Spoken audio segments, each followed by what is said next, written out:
Òkodoro Yorùbá tẹlifíṣàn.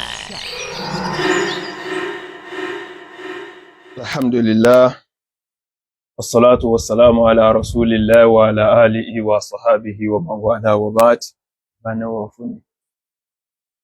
A'udhu billahi minash shaitanir rajim. Bismillahir rahmanir rahim. Wa qul ja'al haqqa wa saqal batil. Innal batila kana zahuqa. Rabbi israh li sadri wa yassir li amri wahlul 'uqdatan min lisani yafqahu qawli. Mo kí wa ní kíkí tí ó dáa jùlọ, èyí tí Ọlọ́run bó bá àlékè ọlá fọwọ́ sí lọ́sàn àti lóru pé kí a máa fi kíra wa, pàápàá jùlọ inú Al-Qur'an al-Karim, inú Suratun Nisa, Quran chapter number 4 verse number 86 pé assalamu alaikum wa rahmatullahi wa barakatuhu. Wa alaikum salam wa rahmatullahi wa barakatuhu. Tó túmọ̀ sí pé ìkẹ́ Ọlọ́run, àánú Ọlọ́run ọba kí ó máa bẹ ní orí èmi àti ẹnìkọ̀ọ̀kan wa.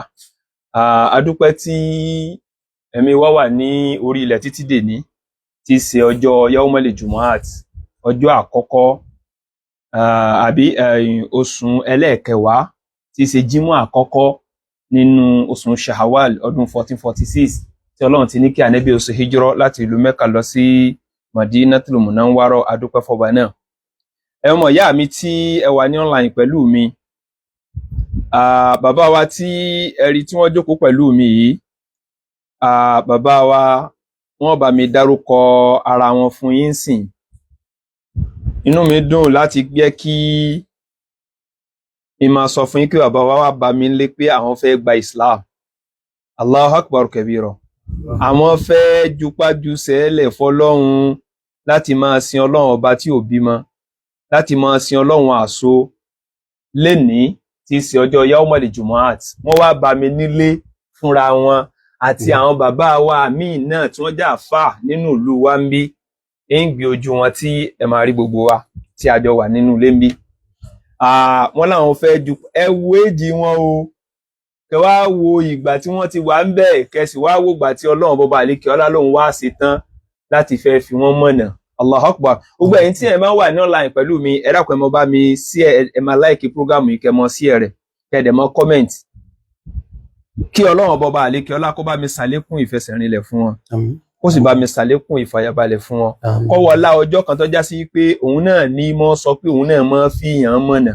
Torí pé inú Al-Qur'an al-Karim, tá bá lọ nínú Suratu Yunus, Quran chapter number 10 ní Suratu Yunus, tí ẹ bá lọ wo àyà 100, Ọlọ́run bá ní pé wa ma kana li nafsi an tu'mina illa bi iznillah. Kò tọ́ sẹ́mi kan láti sọ pé ìsìláàmù lọ́kàn tó wọ́n gbà pé Ọlọ́run la máa sìn, wọ́n gbà pé kò sẹ́lòmí máa yà fọ́lọ́run àyàfi tí mo bá fún ẹ̀mí yẹn ní yọ̀ǹda. Tẹ́rí tó túmọ̀ sí pé Ọlọ́run bọba àlékè ọlá ló fún ẹ̀mí dádì wa ní ìyọ̀ǹda láti pé kí àwọn gba Islam. Now dádì wa, ẹ bá mi dárúkọ yín fún àwọn èèyàn tí wọ́n ń wò wá káàkiri lórí ilẹ̀. Kí ni orúkọ yín? Èmi ni Olúwagbémiga Adésopé. Tọ́ ṣẹ̀dígbọ́, wọ́n ní orúkọ àwọn ní Olúwagbémiga Adésopé. Adésopé. Okay, Olúwagbémiga Adésopé. Now, bàbá wa, ṣé ẹnìkan ló fọ́ọ̀sì yín tẹ́fi sọ pé ẹ̀yin fẹ́ gba Islam? Ẹnìkan ló tú láti yín? Ẹnìkan ò tú láti ẹnìkan ò fọ́ọ̀sì. Allahu Akbar. Ọkẹ́ wù yín látọkàn yín. Allahu Akbar. Kì í ṣe pé ó wù mí lójijì. Èyí tí ń bẹ ní àkàtà abẹ ti pẹ́. Ṣùgbọ́n àsìkò tó wù mí tó sì wù mí lọ́kàn. Allahu Akbar. Allahu Akbar. Allahu Akbar. Chọ́ọ̀chì wo lẹ mọ́ ń lọ tẹ́lẹ̀? Chọ́ọ̀chì Ajégúnlẹ̀. Chọ́ọ̀chì Ajégúnlẹ̀. Bamchi Church. Allahu Akbar. Allahu Akbar. Sọ Ọlọ́run kó bá dó tì yín. Àmín. Ọlọ́run kó bá dó tì yín o. Gbogbo àwọn ìmọ́lẹ̀ tọ́lọ́run fi sí lẹ́nu tẹ́ fi rí pé ìsìláàmù lọ́kàn ẹ̀yin báyìí, Ọlọ́run má jẹ́ kí ìmọ́lẹ̀ ní òkú láéláé. Àmín. Torí pé Ọlọ́run bá lọ́ba tí máa fi ní mọ̀nà, tí sì mọ́ sọ pé ìmọ̀nà ẹ̀sìn òun rèé fún ẹni tó bá fẹ́. Kò kí ń ṣe pé agbára tàbí pé èèyàn mọ̀ sí, ó wù fi Ọlọ́run. Ìfẹ́ Ọlọ́run náà tó wà lẹ́yìn bá Ọlọ́run níjọ́ bọ́ fún yín láéláé. Òní tó wá jẹ́ ọjọ́ ńlá Yaumul Jumu'at, a máàkì ọjọ́ yẹn. Àbí? A máàkì ọjọ́ yẹn, ọjọ́ Jímọ̀ àkọ́kọ́ nínú oṣù ẹlẹ́ẹ̀kẹwàá tí Ramadan tán. Jímọ̀ tí ó tẹ̀lé Ramadan ni bàbá wa Gbémiga fẹ́ ṣe kí ni? wọ́n fẹ́ ju wájú sẹ́lẹ̀ fún ẹja gbọ́dọ̀ tó fi lẹ́ẹ̀kan náà. La hawla wala quwwata. Ọjọ́ yìí ọjọ́ oore ni, ọjọ́ ńlá ni, ọjọ́ tó sì tóbi ni. Ẹ̀tìrí ọjọ́ ọdún kéékèèké, ọjọ́ ọdún ọ̀sẹ̀ fáwa mùsùlùmí, òun ni táwọ̀sọ gidi lọ sí Jumaat. Àbá àkànní pè mí. Assalamu alaikum warahmatullahi wabarakatuh. Rasa ọmọ wà ní online ni. Adúpẹ́ alhamdulillah. Mo wà ní online, mo ṣe prógámù kan lọ́wọ́. Mo ṣe prógámù kan lọ́wọ́. Okay. So, ọjọ́ ọdún ni fún àwa mùsùlùmí, tá wọṣọ, tá múra dáadáa, ọkùnrin wo lo perfume, obìnrin wo gbọ́dọ̀ lò, àwọn náà wọṣọ dáadáa, kálukọ́ wa lọ sí mọ́sálásí láti lọ kírun fún Allah. Ọlọ́run kó wọlá bí ọjọ́ yẹn sì tóbi tó ní ọ̀dọ̀ rẹ̀, kó bá mi fi dúró tì. Àmín. Allahumma la ilaha illallah. Naam, àkọ́kọ́ náà kí n tó fi kẹ́límà sí lẹ́nu, gẹ́gẹ́ bí ẹ ti sọ pé ẹ̀yin ti fi ara yí àwọn tí wọ́n jẹ́ mùsùlùmí bọ̀, ó ti pẹ́ ara àkẹ́ Ọlọ́run ọba tọ́lọ́run ní kó lè yín bá náà nìyẹn. Torí tí ọba sí àwọn yẹn ń bẹ, possibility wà kọjá sí pé ẹ ní mọ òdodo títí tẹ́ fi kó lórí ilẹ̀. Òdodo lẹ́mọ̀, òdodo lè padà wá bá yín. Ọlọ́run jẹ́ kó òdodo yẹn ó fi yín lẹ̀ láéláé. Àmín. Ṣe rí ẹ rí pé mùsùlùmí àti kírísítẹ́nì aláwọn nǹkan tó fẹ̀gbẹ́ gbọ́nra wọn, aláwọn gbàgbọ́ tó fetí jọra wọn. Torí pé tó bá di àwọn àkókò kan tán sìn, àwọn ọ̀rọ̀ kí wọ́n padà mọ́ dé ti gbọ́ yín, àwọn ìṣesí kan padà mọ́ra àwọn ìṣesí kan tẹ́fẹ̀ẹ́ mọ́ wò pé bákan ẹ lọ gbà yí pé ẹ̀yin Sátánì tó ń pè ní Jésù yẹn gangan mùsùlùmí lòun gangan, pẹ̀lú àwọn ẹ̀rí láti inú ìwé yẹn gangan, láti inú Bíbélì gangan. Ṣe rí tí ẹ bá ṣe pé àwọn ènìyàn kí ọwọ́ bọ ẹ̀sìn, wọ́n da ẹ̀sìn rú, pété báyìí ni ìsìláàmù ò bá hàn sí wa látẹnu Jésù gan fún rẹ̀. Ṣùgbọ́n láàpá àwọn èèyàn ń kọwọ́ bọ̀ bí Jeremiah chapter number 8 verse number 8 tó ti ní pé kálámù èké àwọn wòlíì ó ti sọ òfin Ọlọ́run dèké. So Bíbélì gẹ́gẹ́ ká mọ̀ wípé kálámù èké àwọn wòlíì ó ti bà òfin Ọlọ́run jẹ́. Nínú Deuteronomy chapter 4 verse number 2 all the way to 3.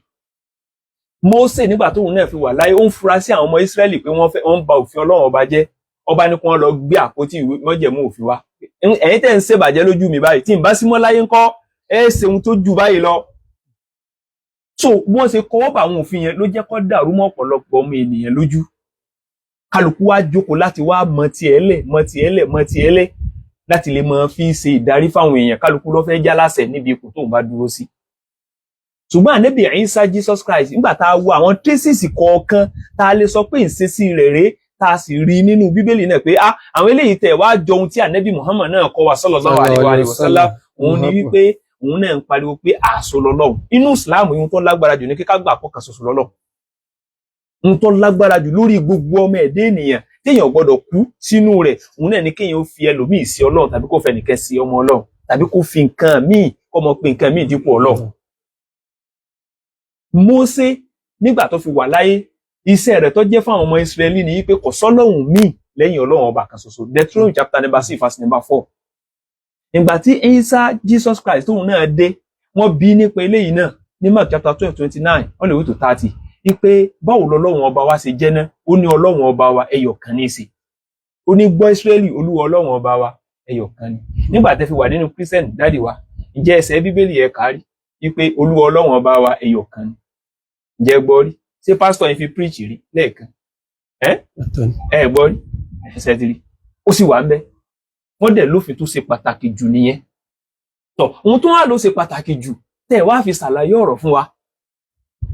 Kí ni ń bolẹ̀ àfẹ́ kálámọ̀ rí wọ́n padà wá já sí èyí tí ò wúlò nínú ọ̀rọ̀ gan lẹ́wọ̀n sọ fún wa. Èyí náà láti fi ṣaṣíwájú pé ẹlẹ́kọ̀ọ́ ni onímọ̀ ní. Bẹ́ẹ̀ sì ni wọ́n ní pé ohun tí olùmọ̀ wa ta fi ṣaṣíwájú bá sọ ká máa tẹ̀lé. Ohun tó wà ń sọ fún wa òun ni ò ní ìtumọ̀ yìí. Ọ̀tọ̀ ni ohun tí Jésù gangan ń polongo fáwọn èèyàn, ọ̀tọ̀ ni ohun tí àwọn èèyàn ń polongo fún wa. Ìgbà tó di pé Ànábì Ìsá ń ṣèkìlọ̀ fáwọn ènìyàn, ó ṣèkìlọ̀ rẹ̀ dáàrin kan ní John 17 verse number 3. ó dáhùn sọ pé ìyà ìnípẹ̀kun sì ni èyí kí wọ́n lè mọ̀ ìrẹ́ nìkan ni Ọlọ́run òtítọ́ àti Jésù ẹni tí wọ́n rán. tó ẹni tá a pè ní ìránṣẹ́ Ọlọ́run báwo la ṣe tún fẹ́ sọ ipò ọ̀dọ̀ Ọlọ́run mọ́ wa lọ́wọ́ òun náà dìjẹ́ ká mọ̀ yìí pé ìránṣẹ́ Ọlọ́run lòun ṣe.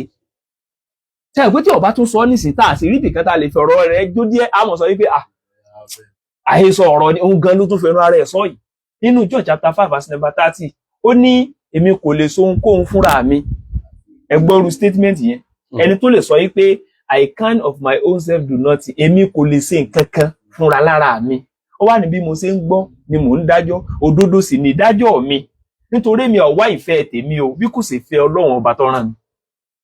tó ẹni tó lòun wá fẹ́ bàbá òun tó rán òun ẹ dákun kí láàpẹ́ nìyẹn tẹ wá rẹni tí ń ṣèfẹ́ tọ́lọ́run gan là ń pè ní mùsùlùmí.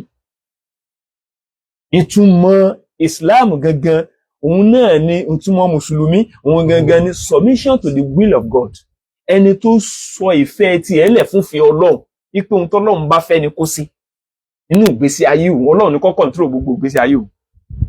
ẹ rí i pé nígbà tí wọ́n ní wọ́n fẹ́ pa Jésù ó wá lọ sínú ọgbà Gẹ́símánì nígbà tó dénú ọgbà yẹn ó wá forí kanlẹ̀ nínú Matthew chapter number 26 39 42 44 wọ́n lọ wá forí kanlẹ̀ ní wọ́n á sọ pé bàbá tó bá lè jẹ́ kí aago yìí kórè kọjá orí mi ṣùgbọ́n kì í ṣe bí èmi ṣe fẹ́ bí kò ṣe bí wọ́n ṣe fẹ́ torí pé tiẹ̀ lọ́rùn náà ni kò ṣẹ ìfẹ́ tiẹ̀ náà ni ó ṣẹ Allahu Akbar tó túmọ̀ sí pé ń tún bí Ọlọ́run ọba gan òun náà tún fi bẹ̀rù sí pé òun ti mọ̀ pé ohun tó Ọlọ́run bá fẹ́ ṣe lọ fẹ́ ṣe ṣùgbọ́n mo dákun mò ń bí ọ ni mọ́ pa mí mọ́ ni wọ́n rí mi pa tó bá di Ọlọ́run tó sì já lágbára kí ló dé tí ṣẹ̀ṣẹ̀ tún béèrè lọ́dọ̀ ẹ̀ tó lè gbà á lẹ́ ìwà àwọn ọ̀rọ̀ tó kílẹ̀ tí ọ̀dà làákàyè ọmọ ẹ̀dẹ́ ènìyàn láàmú ṣùgbọ́n wọ́n da gbogbo ẹ̀rú wọn lọ́wọ́. ìdí ìnẹ̀ tún fi ni mo bá yín dúpẹ́ tọ́lọ́run kórìíre tó tóbi báyìí kò lè yín bá. kórìíre ni ó wallahi ismu billahi alladhi inú Suratu Nisa Quran chapter 4 verse 48 116 ọ̀nà méjèèjì yẹn Ọlọ́run bá ní inna Allaha la yaghfiru an yushraka bihi wa yaghfiru ma duna zalika liman yasha wa man yushrik billahi faqad dalalan ba'ida. Ọlọ́run ní dájúdájú èmi Ọlọ́run bọba àlékè ọlá ìní forí jì ẹnikẹ́ni tó bá múrogún pẹ̀lú mi ṣùgbọ́n ṣẹ̀ mi téèyàn bá ṣẹ̀ mí mo lè forí rẹ̀ jìn ṣùgbọ́n ẹni tó bá múrogún pẹ̀lú mi ìní forí jìn láéláé tó sì síbẹ̀ tó fi kú ẹni tó bá pẹ̀lú mi lọ́lọ́run tó tún lémi Ọlọ́run bímọ tàbí ó ní pé èmi Ọlọ́run ọba ìjọsìn mi ó lò gbé fún nǹkan mi ìní yọnu sí ẹ̀yẹ wo nǹkan ṣe wá rí ohun tí Kùránì sọ lọ́nà méjèèjì Quran chapter number 4 verse number 48 verse number 116 yẹn Bíbélì náà wá sọ inú Exodus chapter number 20 verse number 5 to 6 ó ní ìwọ kò gbọdọ̀ ní Ọlọ́run mìíràn pẹ̀lú mi ó ní kódà lókè ọ̀run ni o nínú omi ni o àbí lábẹ́ ìsàlẹ̀sàlẹ̀ ilẹ̀ wọ́n gbọdọ̀ torí rẹ bá fún èrè kankan torí pé èmi Olúwa Ọlọ́run ọba rẹ Ọlọ́run òru ni mí tó túmọ̀ sí pé tó bá wá ẹlòmíì lẹ́gbẹ̀rà pẹ̀lú Ọlọ́run ní ṣe kí ni ń bi ọ́ léèrè ẹ wo so tó túmọ̀ sí pé a gbọdọ̀ fi nǹkan míì kún wọ́n ti eléyìí àwọn dá sọ́tọ̀ wọ́n ní gẹ́gẹ́ bí ọ̀rọ̀ Paul tó sọ nínú Hebrew chapter number 6 verse number 1 ó ní ẹ jẹ́ ká gbàgbé ìpìlẹ̀ṣẹ̀ ẹ̀kọ́ Kristi ká lọ sí pípé ẹ dákun tá a bá gbàgbé ìpìlẹ̀ ẹ̀kọ́ Kristi lóòótọ́ a ti mọ̀ pé wọ́n fọ́ọ̀mù Christianity náà ni la ilaha illallah tó wọ́n bá yín dúpẹ́ gan Ọlọ́run járe dúpẹ́ lórí dáadáa la ilaha illallah ọlá àti tóbi Ọlọ́run náà dáàdì wa ṣé kò kìí ṣe pé mo gbówó kan fún yín tí mo ní kẹ́ wá dìbọn gẹ́gẹ́ bí mùsùlùmí tẹ́lẹ̀ tẹ́ wá padà fẹ́ pé kìnní torí àwọn kírísítẹ́nì mọ́ ń sọ wípé mo máa ń gbówó fún àwọn èèyàn wàláì ẹlòmíì lè sọ wípé mùsùlùmí ni yín tẹ́lẹ̀ wípé mo kẹ̀ní kẹ́ wá ọ̀rọ̀ tí mi ò rí bẹ́ẹ̀ wípé à ń stage manage ní gbogbo ohun tá à ń ṣe yí pé kìnní kan stage manage kódà wàláì for the first time tí kọ́kọ́ rí wọn rí rè sheikh for the first time tí kọ́kọ́ rí yín rè so àṣẹ̀ṣẹ̀ jẹ́ ọmọ ra wa lé ní ìrí wọn rí wàláì but àwọn kírísítẹ́nì wọn sábà mọ́ ń lò yí pé à ń stage manage ní pé mùsùlùmí náà ní tẹ́lẹ̀ wọ́n wá ní pé kinní kan ìwọ́n lọ́dọ́gbọ́n rẹ̀ ní nígbà tó pé sí ọ̀pọ̀ fún mi nígbà tẹ́ dé nígbà kílẹ̀ bá mi tí mò ń ṣe ẹ rí i pé mò ń ṣiṣẹ́ kan lórí kinní lọ́wọ́ mi báyìí ni kò sí gbà kankan táwa fi ní bẹ́ẹ̀ ṣe pè mí láàárọ̀ yìí pé ẹ̀yin fẹ́ wá ọ̀dọ̀ mi àti ẹnìkan tí wọ́n láwọn gbá síláàmù inshallah bismillah ẹ bà mí.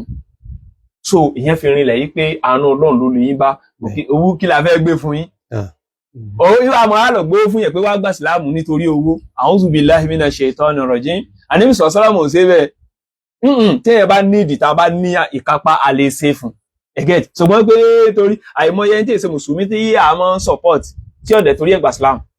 Àní ọ̀dẹ̀ ní fọ́ọ̀sẹ̀ torí pé inú Suratu Baqarah Quran chapter 2 verse 256 Ọlọ́run la ikraha fi din.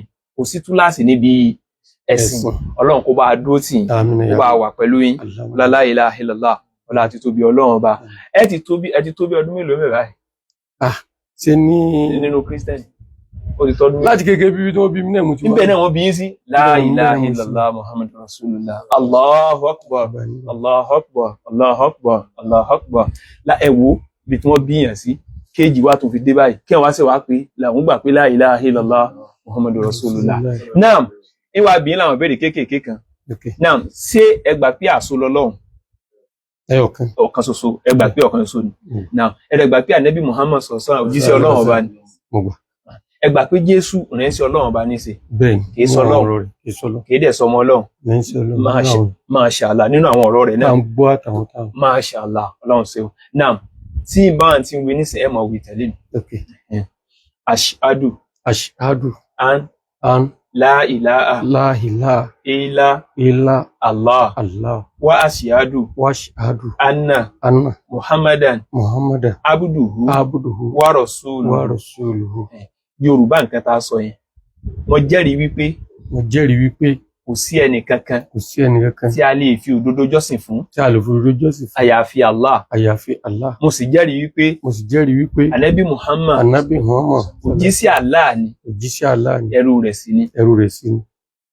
Àtẹ̀kìrí ìdágbé tó ifọ́ Ọlọ́run ọba.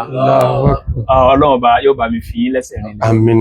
Àánú Ọlọ́run ọba ló máa ń kò lórí ẹni tọ́lọ́run bá ní Islam lọ́kàn lọ́rọ̀. Inú Suratu An-Ni'am Quran chapter number 6 verse number 124 to 125. Ọlọ́run lẹ́yìn tí mo bá fẹ́ fi mọ̀nà, ń ṣe àyà rẹ̀ báyìí, ń wá sìn, ń wá rọ̀, ń wá fi ìmọ́lẹ̀ mi Ọlọ́run bá sínú ẹ̀. Ń wá ṣe àyà rẹ̀ rọ̀ fún Islam. Yóò fẹ́ràn ìjẹ́ àṣọ Ọlọ́run. Yóò fẹ́ràn àti máa forí kẹlẹ̀ fẹ́mi Ọlọ́run. Yóò fẹ́ràn àti máa sin èmi Ọlọ́run lọ́sàn àti lóru àti ṣeré àtọ̀rọ̀ rẹ̀. Ẹ ti rí.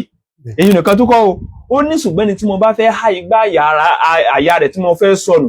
Ìwà ni káyà rí ó dí. Gẹ́gẹ́ bí ẹni tó fẹ́ gun sánmà lọ rí bọ́lọ́run.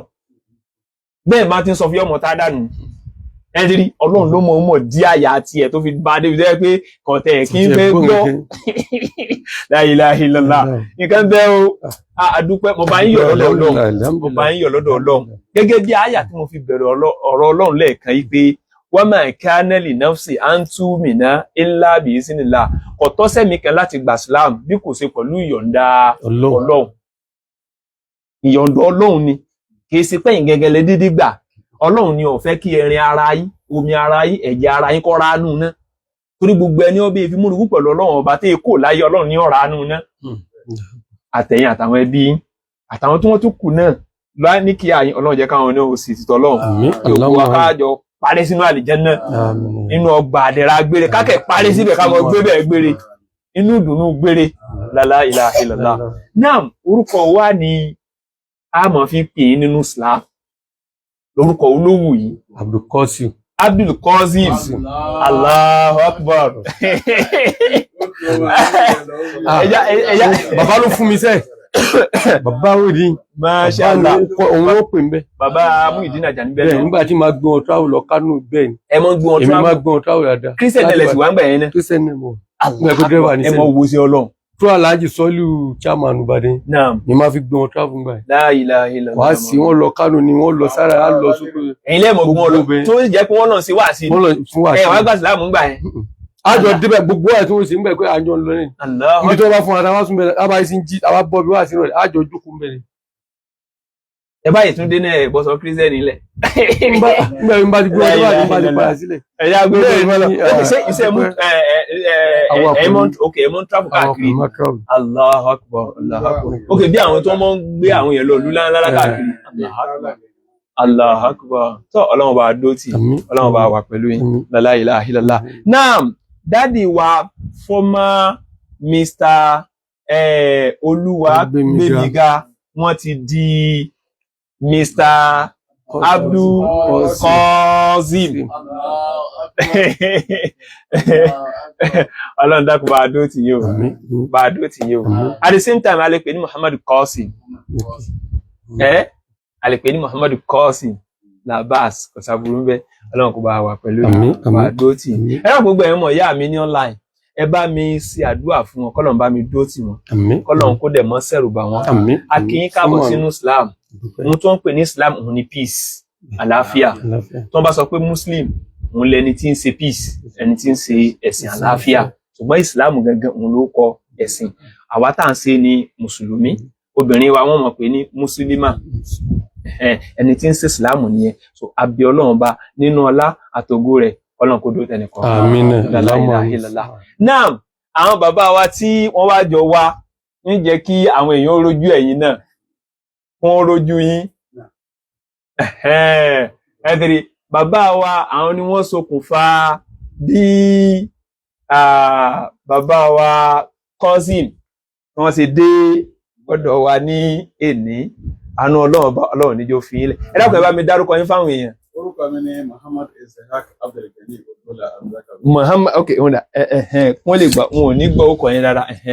Orúkọ mi òun ni Muhammad Ishaq Abdulgani Odola Azakawi. Mashallah. Ustaz wa Olola Azakawi, Azakiwi. Mashallah. Ọlọ́run jàre yín pẹ̀lú lórí dáadáa. Wọ́n ní ọ̀rẹ́ dáadáa ni àwọn àti bàbá wa tí wọ́n gba Islam yìí lénìí. Lóòótọ́ ni lódodo sí ni. Torí ìgbà tí mo ti wọ Markaz níbí ní Kúbẹ́, nígbà náà ni a ti jọ ń bẹ̀. Allahu Akbar. Títí tí mo fi jáde nílẹ̀ yìí, tí mo fi jáde lÉkòó. Allahu Akbar. Àjọ ń bẹ ni kò sí tẹ̀ Allahu ọwọ́. Akbar. Ṣùgbọ́n èmi àwọn ṣàdúrà pé Ọlọ́run bí bàbá yìí ṣe ní ìwà tó. Kò sí àwọn ẹni Ọlọ́run kan tí bàbá yìí gbé káàkiri. Allahu Akbar. Tí mo gba ọmọ ṣé Ibrahim tí ó bá wá láti Kaolack wá sí Nàìjíríà ń bí. So Ọlọ́run bá ti pè yẹn, èèyàn ò lè pè yẹn. Ọba ẹni tọ́lọ́run bá fún létí òun ní gbọ́rọ̀. Ẹni Ọlọ́run bá fún kò lè gbọ́rọ̀. Àwa dúpẹ́ dọ̀ Ọlọ́run. Fúnra ara wọn ni wọ́n wá sí ọ̀dọ̀ mi láti àbíjẹta pé báyìí mo ní alhamdulillah. So tá bá lọ wò ọjọ́ tí Sẹ́nà Umar tó gba Islam ọjọ́jọ́ Alámísì. So ọjọ́ Alámísì yẹn òun náà níjọ́ ọjà wọn. Sẹ́nà Umar wá ń sọ fún Bilal pé pẹ̀rán sókè tó wí ní ọba pẹ̀rán ọba múdà lọ́wọ́ báyìí. Mi kárí mi fárí mú kíbílé wa mo dè bèrè ajagun ta sí ní. So báwọn yòókù tí wọ́n sáré bọ̀ fún tí ń pẹ̀rán sókè báyìí wọ́n bá bá pé So Ànábì àti mọ́ ṣàdúrà pé Ọlọ́run fi gbígba Islam Sẹ́nà Umaru fi pọ́n wálé lọ́fà istik lálùkẹ́ ní gbòmìnira ní èyàn lè ké ojú Àlàmísì wọ́n ká lè mọ́ fi rántí ọjọ́ tó gbà Islam rẹ̀ àwọn fi pé kò sí lè ké ojú Àlàmísì. So di Ọlọ́run wá ní antum shuhadakum fil harbi. Ìgbà tí wọ́n bá mi mú nínú tẹ́bì nìkan bá dá sí kò ní mú ìwà kí n rẹ́ nìkan tí ó jọ jẹ́ ẹlẹ́rìí fún wa. Wọ́n ní Ànábì wa Muhammad wọ́n ní lọ́njọ́ kan òkú kan kú oǹkálùkù ń fọwọ́ gbárí wọ́n fẹsẹ̀ jinlẹ̀. Ànábì ní kátàbátì ó ní ó di dandan kó rí bẹ́ẹ̀. Ó tún ìrìn àjò yìí náà wọ́n rìnrìn ọ̀rọ̀ tí ìdélé wọ́n tọ́rẹ́ nìkan pé àkútọ́kù ẹ̀ lọ́nà ọ̀ràn. Ànábì ní bẹ́ẹ̀ ni dandan ni kó rí bẹ́ẹ̀. Ìgbà tí wọ́n débẹ̀ àwọn sàábí wá bi Ànábì pé òwò Ànábì ó ní kí ló fà alákọ̀ọ́kọ́ tí wọ́n ń kẹ́dùn tó lórí dandan kó rí bẹ́ẹ̀, kí ló fà alẹ́kejì tó ní wọ́n kẹ́dùn òní dandan kó rí bẹ́ẹ̀. Ó ní bẹ́ẹ̀ ni ohun tó wọn alákọ̀ọ́kọ́ ní ẹni ire ni àwa lájẹ olùjẹ́rìí rẹ̀ lérí pẹ̀. Ẹni tí wọ́n ń pé àkútúkú ẹ̀ lọ́nà ọ̀ràn ni ó dandan ni kó rí bẹ́ẹ̀, àwọn tó ráwà náà lájẹ olùjẹ́rìí ẹ̀ lórí pẹ̀. Bẹ́ẹ̀ mi nìkan bá wá ṣe kò ní mú ìwà tó di yé torí gbogbo ń sùnmẹ́tì tẹ́yìn ní ìsinmi ọ̀tọ́ ni. Civilization sì ń dé ọ̀làjú sì ń dé ni òun ń pè ní tàtọ̀ òwúrọ̀t ìdàgbàsókè development lórí gbogbo nǹkan lórí ọrọ̀ ajé gan lórí pé aṣọ náà ń wọ̀ gan. So adúpẹ́ dọ̀ Ọlọ́run ìdí nìyí wọ́n jẹ́ olùjẹ́rìí ẹ̀yin náà sì jẹ́ olùjẹ́rìí àti gbogbo àwọn tí a jọ wáyé tó wáyé pé ṣe aburú la bá ṣe ni ní jẹ́ bẹ́ẹ̀ tó ti yé kìí ṣe pé ká bú ẹ̀wọ̀n kìí ṣe pé jẹ́ titọ́ fún wa ṣùgbọ́n kí gbogbo wa nánú kíní ṣọ́ àdáwọ̀ fìlàhárìdì Al-Qur'an àdíṣà Ànábì wa Muhammad sallallahu alaihi wasallam ó ní báyìí spíkọ̀ àléhì àtàmọ́ báyìí náà wọ́ báyìí náà wọ́ ilà síra ó ní bí ń bẹ fún ẹrú kẹtọ́ pé ọmọ ṣiṣẹ́ ọmọ àrìjẹ́nà bọ̀ wá yóò sì kù díẹ̀ ní òkú ìgbọ́n ọkàn báyìí spíkọ̀ àléhì ní kitab yóò sì dọ̀wọ́n ní ẹlòmíràn sì ti mọ sí ọmọ àdìjẹ́nẹ̀ bọ̀ títí ọmọ ọ̀nẹ́bọ̀ títí àtàwọn ọba ìnáwó ilà síra first week alẹ́ ìlì kìtà bẹ́ẹ̀ náà ní tẹ́lá tó àgbà àkọọ́lẹ̀ ọgbà wájú rẹ̀ adúgbọ́dọ̀ ọlọ́run níbi tí a bá ara wa adúpẹ́ níbi tí a bá ara wa adúpẹ́ ìsìlámù yìí má gbé wá ìsìlámù yìí má gbé wá àkórè